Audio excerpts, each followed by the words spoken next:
তোকে কাজটা কে করেছে বল? কোন ম্যাডাম? ম্যাডাম হলেন মালিনী ব্যানার্জি।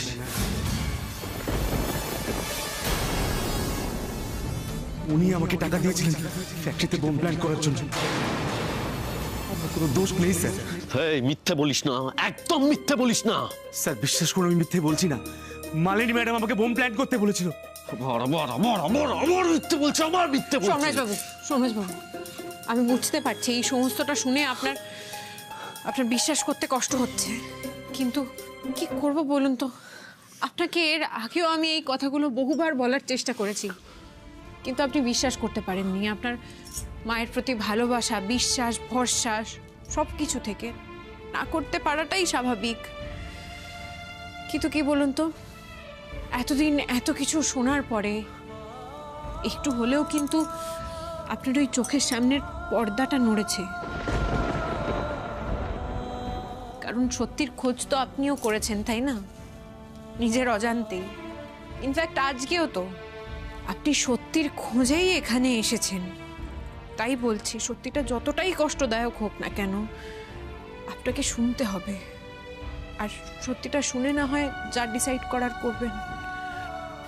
তিতির, এবার তুই প্লিজ আমাকে ছুটি দে। দেখ, এটা তোদের ফ্যামিলি ম্যাটার। আমার মনে হয় না এখানে থাকাটা আমার উচিত হবে। আর তাছাড়া অভিজিৎকে ধরা অব্দি শুধু আমার কাজ ছিল। না, I am very much sure তোরা পুরো ব্যাপারটাকে সামলে নিতে পারবি। আমি আসছি। এই দাদা ভাই, একটু থাক না। সন্ধ্যাকে নিয়ে সাবধানে বাড়ি ফের। সন্ধ্যা, আসছি। স্যার আমাকে দয়া করে পুলিশের হাতে দেবেন না স্যার। স্যার দেবেন না স্যার। সেটা পরে দেখা যাবে। আগে আমি সেদিনকার সমস্ত ঘটনা পরপর বলছি। যদি কিছু ভুল বলে থাকি তাহলে আমাকে শুধরে দেবে, কেমন? আমাদের যেদিন 10 কোটি টাকার অর্ডারের ডেলিভারি হওয়ার কথা ছিল, সেই দিনকে মালিনী ব্যানার্জি এই অভিজিৎকে দিয়ে আমাদের স্টোর রুমে বোম প্ল্যান্ট করালেন। মালিনী ব্যানার্জি তো জানতেন এত বড় একটা অর্ডার আমি কিছুতেই অন্য কাউকে ভরসা করব না। ডেলিভারির সমস্ত কাজ আমি নিজে হাতে করব। তাই হলো, নিজে হাতেই করলাম। কিন্তু রাত্রিবেলা কাজটা শেষ হয়ে গিয়ে আমরা পরের দিন ভোরবেলা বাড়িতে ফিরে এলাম। মালিনী ব্যানার্জি আমাদেরকে দেখে ভয় পেয়ে গেলেন। আমি অবশ্য দুপুরবেলা এমনিই যেতাম ডেলিভারির সময়, কিন্তু অত সকাল পর্যন্ত আমাকে বাড়িতে দেখে মালিনী ব্যানার্জি ভরসা করতে পারলেন না। তাই এই অভিজিৎকে দিয়ে আমাকে একটা ভুয়ো কল করালেন। একবার প্লিজ ওয়ার্কশপে আসুন না ম্যাডাম।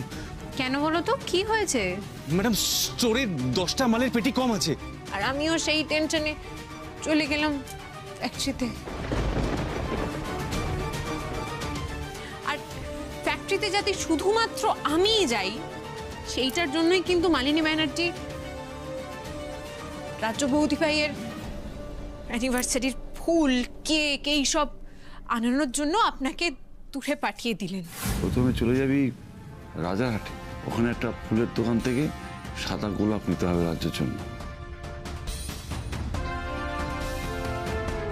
আমার ধারণা ঠিক এই কারণেই মালিনী ব্যানার্জি বৌদি ভাইয়ের বৌভাতটা বৌদি ভাইয়ের শ্বশুর বাড়িতে না করে আমাদের বাড়িতে প্ল্যান করেছিলেন।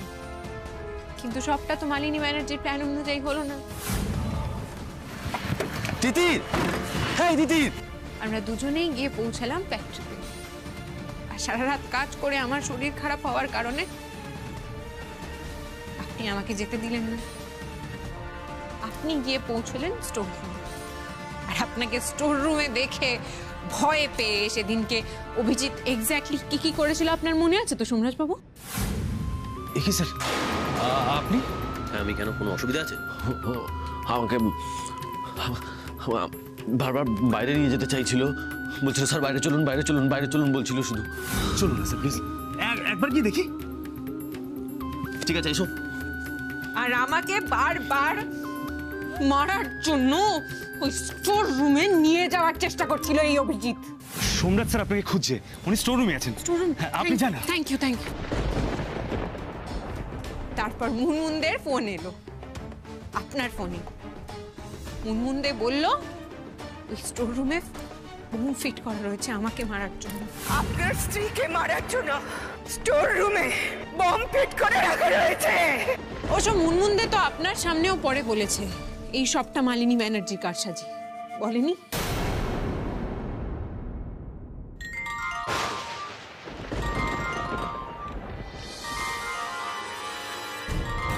ফোনটা কার বাজছে?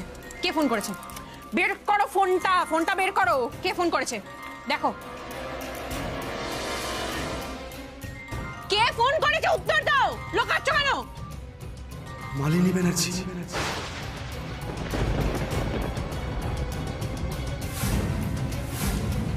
ফোনটা ধরো। শোনো, বুঝতেই পারছো তুমি ধরা পড়ে গেছো। এখন আর কোনো রকম কোনো কারসাজি করে লাভ নেই। তোমার ম্যাডাম আর তোমাকে আশ্রয় দিতে পারবে না, তাই আমি যা বলছি তাই শুনবে। ফোনটা ধরো, স্পিকারে দাও, আর আমরা যে কেউ এখানে আছি সেটা বলার কোনো দরকার নেই। ধরো ফোন।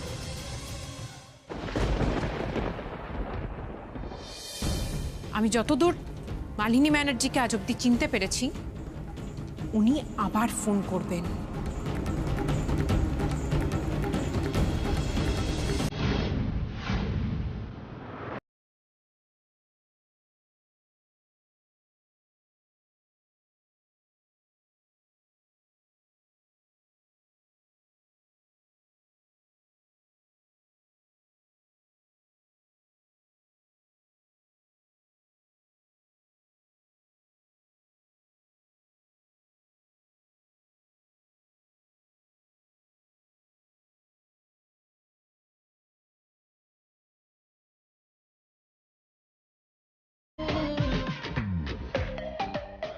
কেমন লাগছে? হ্যাঁ,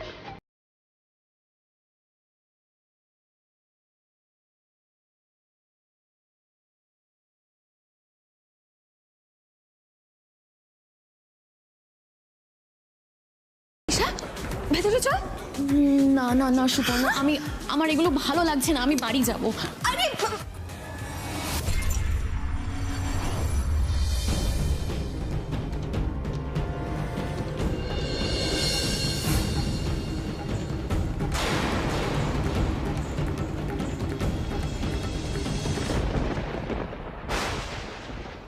ওয়াও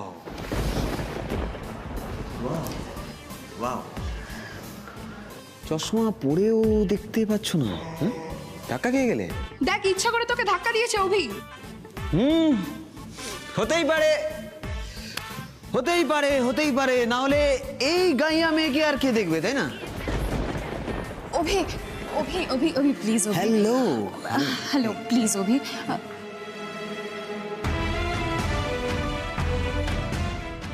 এইসব ফালতু ছেলেরা পার্টিতে আসবে বলেই আমি পার্টিতে আসতে চাইনি। আরে কোন ছাড় না, ইগনোর কর না। হ্যাঁ এক্স্যাক্টলি, আমিও সেটাই বলতে চাইছি। দেখ, ওরা আর আসবে না তোর কাছে। হ্যাঁ প্লিজ তুই এরকম করিস না। আর তাছাড়া তুই চলে গেলে তো আমার কপালে দুঃখ আছে বল। মানে মা তো বারবার বলে দিয়েছেন যে তোকে যেন আমি সঙ্গে নিয়ে বাড়ি ফিরি। তুই বন্ধুর সঙ্গে এরকম করতে পারবি বল? আয় আয় আয় আয় আয় না।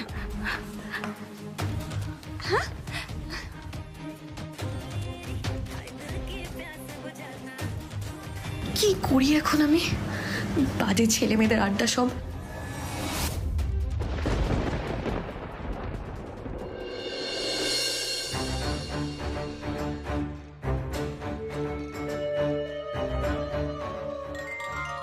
ধরো ফোনটা, ধরো। কি ব্যাপার অভিজিৎ, ফোনটা কেটে দিলেন কেন মালিনী ব্যানার্জি? মালিনী ব্যানার্জি তো ফোন কাটার মানুষ নন। কি ডিল চলছে তোমাদের মধ্যে? বলো কি ডিল চলছে? বিশ্বাস করুন, কোনো ডিল চলছে না। উনি আমাকে কলকাতা থেকে পালিয়ে যেতে বলেছিলেন। আমি আজকেই। ধরো ধরো ফোনটা, ধরো ধরো ফোনটা, ধরো ধরো। কি হলো, এতক্ষণ ফোন ধরছিলে না কেন তুমি? তোমার কাছে টাকা পৌঁছে গেছে তো? 1 লাখ টাকা বেরিয়ে গেছো তো কলকাতা থেকে? ট্রেনে উঠে পড়েছো? যত তাড়াতাড়ি পারো এখান থেকে উধাও হয়ে যাও, উধাও হয়ে যাও। কিছুতেই তিতিরের হাতে ধরা পড়া চলবে না। তিতির কিন্তু ডেসপারেট, ফেরোশিয়াস হয়ে আছে। ও প্রাণপণে চেষ্টা করবে তোমাকে ধরা। একদম ওর হাতে ধরা পড়বে না, বুঝতে পেরেছো? ওর হাতে ধরা পড়া মানে সমীর হাতে ধরা পড়া। সেটা কিছুতেই হতে দেওয়া যাবে না, কিছুতেই না, নট এট এনি কস্ট। তুমি যত তাড়াতাড়ি পারো এখান থেকে বেরিয়ে যাও। যদি পসিবল হয় তাহলে সারা জীবনের জন্য এখান থেকে উধাও হয়ে যাও, বুঝতে পেরেছো? তার জন্য যত টাকা লাগে আমি তোমাকে দিয়ে দেব, বলছি তো। কিন্তু তুমি এখান থেকে চলে যাও, শিগগিরই চলে যাও। দিদিরা শোন, যেন তোমার টিকিটাও না ধরতে পারে।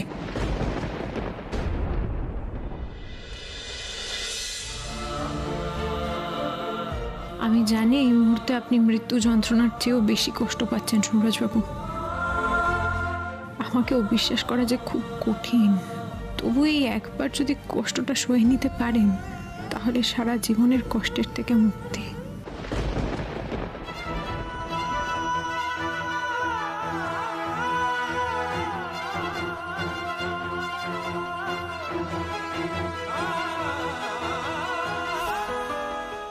কি করি হোক মালিনী ব্যানার্জিকে এখানে আনার ব্যবস্থা করো, বলো। হ্যাঁ এখানে, তুমি আসার কথা বলো, এক্ষুনি বলো। কি হলো অভিজিৎ, তুমি কথা বলছো না কেন? ম্যাডাম কলকাতা থেকে পালাচ্ছিলাম, কিন্তু একটা ঘটনা ঘটে গেছে, আমি পালাতে পারিনি। তুমি এখনো পালাতে পারোনি? তুমি এতক্ষণ সেটা বলনি কেন? হ্যাঁ, বলো কয়েকটা ছবি পেয়েছো যেটা খুব ডেঞ্জারাস। ম্যাডাম আমি তো চলে যাচ্ছিলাম, কিন্তু কয়েকটা ছবি আমার কাছে এসেছে। ম্যাডাম আমার দেখে হাত পা ঠান্ডা হয়ে যাচ্ছে, আমার মনে হয় আপনার একবার এখানে আসা উচিত। ম্যাডাম আপনার ছবিগুলো দেখার দরকার আছে ম্যাডাম, আপনি প্লিজ একবার আসুন। রাবেশ, তুমি কি ইয়ার্কি মারছো আমার সঙ্গে? ইয়ার্কি মারছো? প্রথমে ব্ল্যাকমেল করে আমার কাছে 1 লাখ টাকা আদায় করে নিলে, এবার ছবির কথা বলে আমাকে ডাকবে, তারপরে আবার ব্ল্যাকমেল করবে, তাই না? তোমার ধান্দা আমি ঠিক বুঝতে পেরেছি। কত টাকা চাই? কত টাকা চাই তোমার, বলো, আমি তোমাকে পাঠাবো। যত টাকা চাই নিয়ে তুমি যত শিগগিরই পারো এখান থেকে উধাও হয়ে যাও, দূর হয়ে যাও এখান থেকে। বলো ছবিগুলো দেখে ভয় পেয়ে যেতে পারছি না। টাকার বিষয় নয় ম্যাডাম, টাকা তো আমি পেয়ে গেছি, এই ছবিগুলো দেখে আমি একদম আটকে গেছি ম্যাডাম। হোয়াট রাবেশ, কি আছে? কি আছে ছবিগুলোতে? আপনি আছেন, আপনার দেখাটা দরকার, আপনি অলিক সংঘ ক্লাবে চলে আসুন তাড়াতাড়ি। ম্যাডাম আপনি আছেন, আমার মনে হয় আপনার দেখা দরকার একবার। আপনি অলিক সংঘ ক্লাবের পাশে একবার চলে আসুন, আমি ওখানেই আছি। আমি জানি না ফোন ট্যাপ হচ্ছে কিনা, আপনি প্লিজ চলে আসুন ম্যাডাম। কি ছবি? কি ছবি? কিসের ছবি? আর আমি বা কি করে আছি তাতে? ম্যাডাম আপনি আসুন, ম্যাডাম আপনি প্লিজ চলে আসুন। হ্যাঁ আমি আসছি। যবনিকা পতন।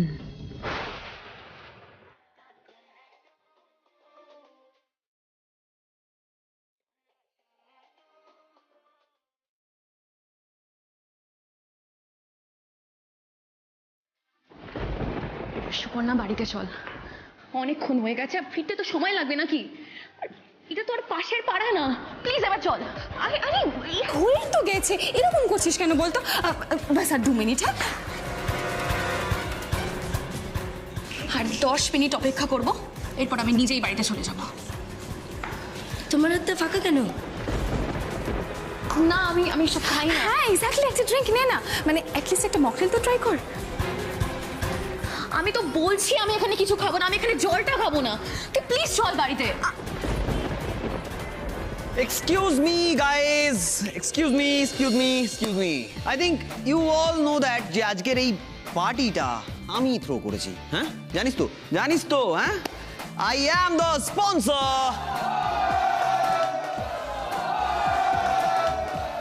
Whoa, come on. আসলে আমি কলকাতা ফিরলাম এতদিন পর, তো আমি ভাবলাম যে চলো আজকে আমার বন্ধুদের একটু পার্টি করাই যাক বন্ধুদের সাথে, তাই না বল? হ্যাঁ কি বলিস? চলো cheers guys, come on. আচ্ছা, can I have a glass of champagne? Thank you bro, thank you. Whoa. আচ্ছা, let's play a game. আমার হাতে এই যে প্রথম গ্লাস শ্যাম্পেনটা আছে, আজকে আমি যাকে চুজ করব তাকে আমি এই শ্যাম্পেনটা খাইয়ে দেবো। এনিওয়ান? আরে শুনতে পাচ্ছি না, এনিওয়ান? আচ্ছা আর একটা কথা বলি তাহলে, আমি নিজের হাতে খাইয়ে দেবো।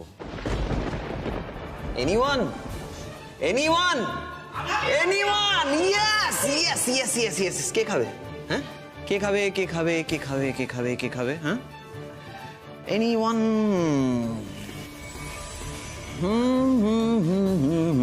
কে খাবে কে খাবে কে খাবে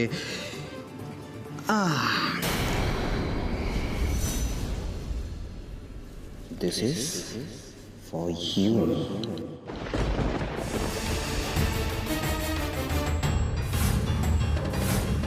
শ্যাম্পেন, ও জানে শ্যাম্পেন কি?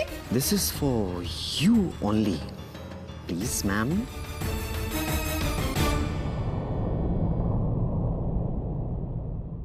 আমি খাই না। খাই না বললে তো চলবে না হ্যাঁ অভির পার্টিতে এসেছো অভি নিজের হাতে তোমায় কিছু খাইয়ে দিচ্ছে এটাকে রিফিউজ করার ক্ষমতা আজ অব্দি কারোর হয়নি কেন প্লিজ দু পয়সার গাইয়া মেয়ে আমায় ফালতু ছেলে বলছিলে হ্যাঁ do you know who I অ্যাম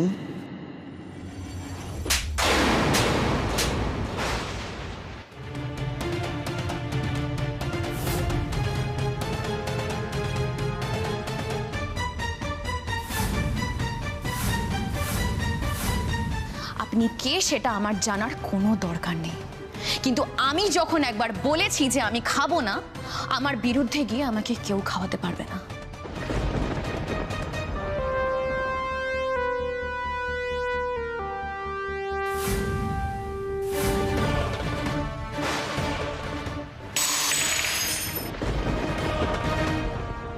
কে এই মেয়েটা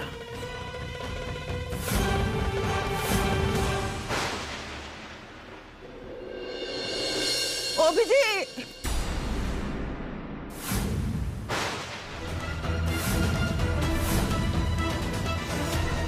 কি অভিজিৎ তোমাকে তোমাকে কে বেঁধেছে তুমি কি ধরা পড়ে গেছো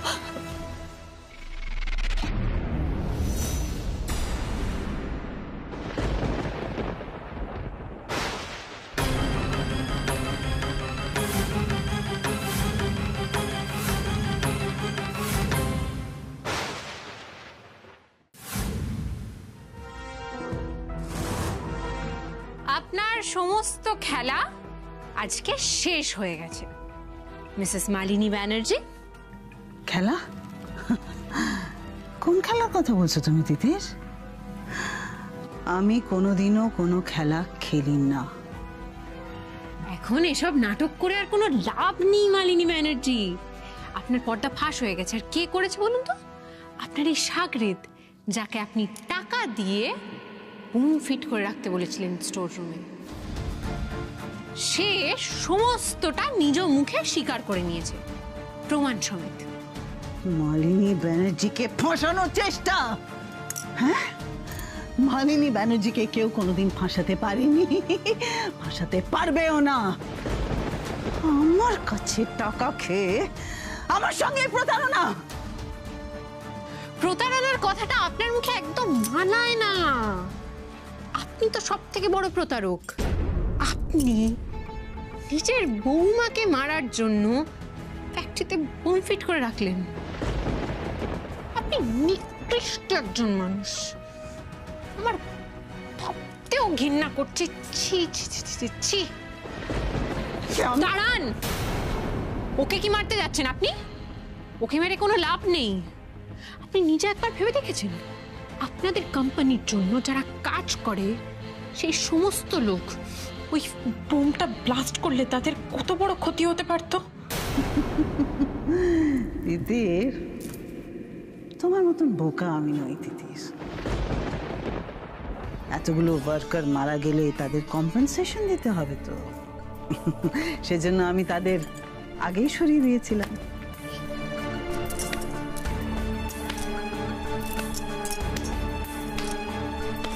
কি বুদ্ধি আপনার, সরিয়ে দিয়েছিলেন। তার মানে মিসেস মালিনী ব্যানার্জি, আপনি নিজের মুখে স্বীকার করছেন তো ওই ফ্যাক্টরিতে বোমটা আপনি ফিট করিয়েছিলেন? সততার মমতার প্রতিমূর্তি মালিনী ব্যানার্জি ফ্যাক্টরি ফ্যাক্টরিতে বুম ফিট করার মতো এরকম একটা জঘন্য কাজ করেছে, তাই তো?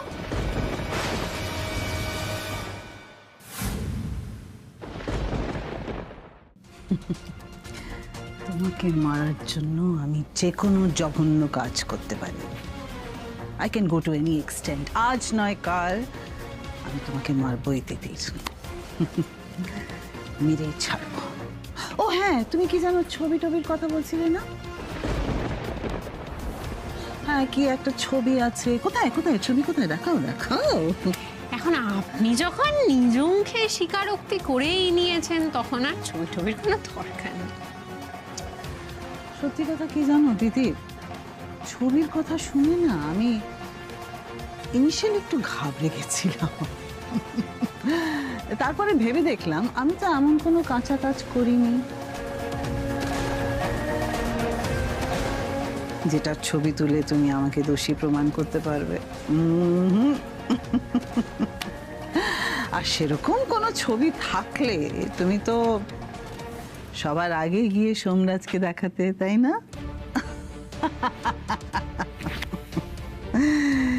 তিতির, তুমি যতই যাই করো জানো, যতই চেষ্টা করো, যতই যাই করো, আমি তোমার গুরুমা।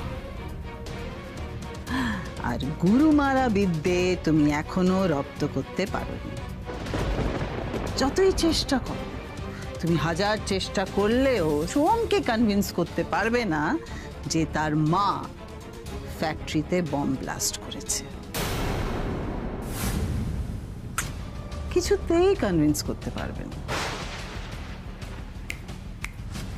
এটা আমার চ্যালেঞ্জ।